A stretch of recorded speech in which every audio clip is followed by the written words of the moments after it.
Let me tell you how I got in the prophetic. I didn't used to prophesy or do, I could, word of knowledge here and there, but it was not to that extent. One night I was watching the video of William Branham, a man that had been so criticized by the body. People criticized him that at the end of his life he went into heresy. Yes, truthfully speaking, there were adjustments, things here and there that I personally have reservations about. You see, the ability to adapt is your proof of honor. You must adapt to people's weaknesses and limitations. Elijah was a temperous man, but Elisha endured it to receive the grace. Waiting for perfect vessels to transfer grace for you, you will never find one. Adaptation is proof of honor. There were many things that were done by the great prophet that I have reservations for. I may not bring them to the ministry, but that's too small a reason to not open up my heart and receive. When I returned back, the dimension of the miraculous that I stepped into surprised me. I said, what is this? It's amazing how easy your life can be when the grace that sponsors that result comes on you. And it is amazing how hard your life can be when the grace that is allocated for the result you seek is not on you. We're wrapping up. I'm praying 2 minutes, 3 minutes, and we're done. But it's important to establish this so that the prayer will be able to find a place in our hearts.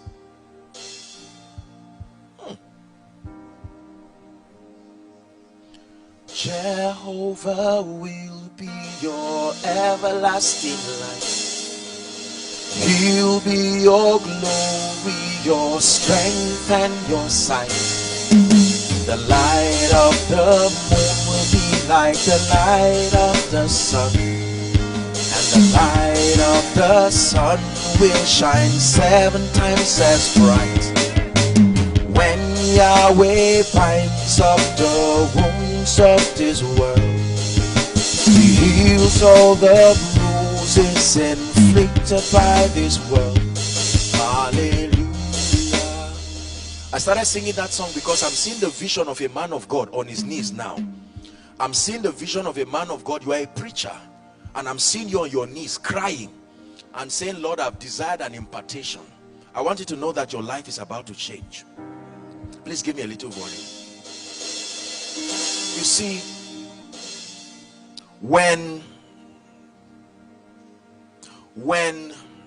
I was watching William Branham, and I was just looking, he was an interview just like this, and I stayed with my heart broken. I said, God, look at this servant of yours. How come people cannot see the compassion and the humility? Listen, don't criticize a man until you know the weight of what he is carrying. There are ministers you are seeing, the burden and the grace upon their life is heavy. Pray for them, don't talk about them until you can. Look at Moses. Was carrying a dimension and was quiet. A part of his spirit came on 70 elders and none of them could stand. That's what one man was carrying. So when you are talking about people, the attacks that come to their life, have the fortitude to discern the burden and the grace that is upon them. When I looked at William Branham, do you know, even the modern day prophetic, there are few people who have come close. It's just that they did not have the opportunity to capture these things. As I was watching him with humility, this is what happened to me. Suddenly, I felt like oil from my head. My eyes were teary, and it started going down my body. Cold sensation, like I was in a fridge. I said, what is happening? It started going down. It took like 30 minutes and then it just left.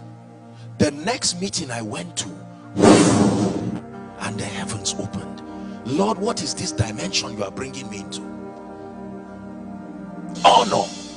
I remember when I went to pay for 2 women, they were buying sugarcane or something, I can't remember, and I told one of the women, for some reason I was drawn in my spirit.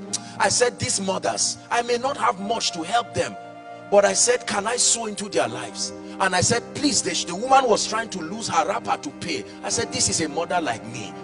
Let me honor this woman. And then I began to, I brought out 100 naira, I think, and I paid for them. Pastor, when I did that, the women began to bless me. Frail mothers. And one of them looked at me and said, my son, forever walk upon gold.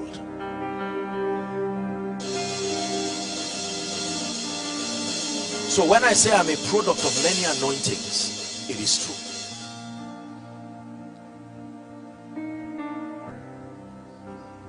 A product of many anointings.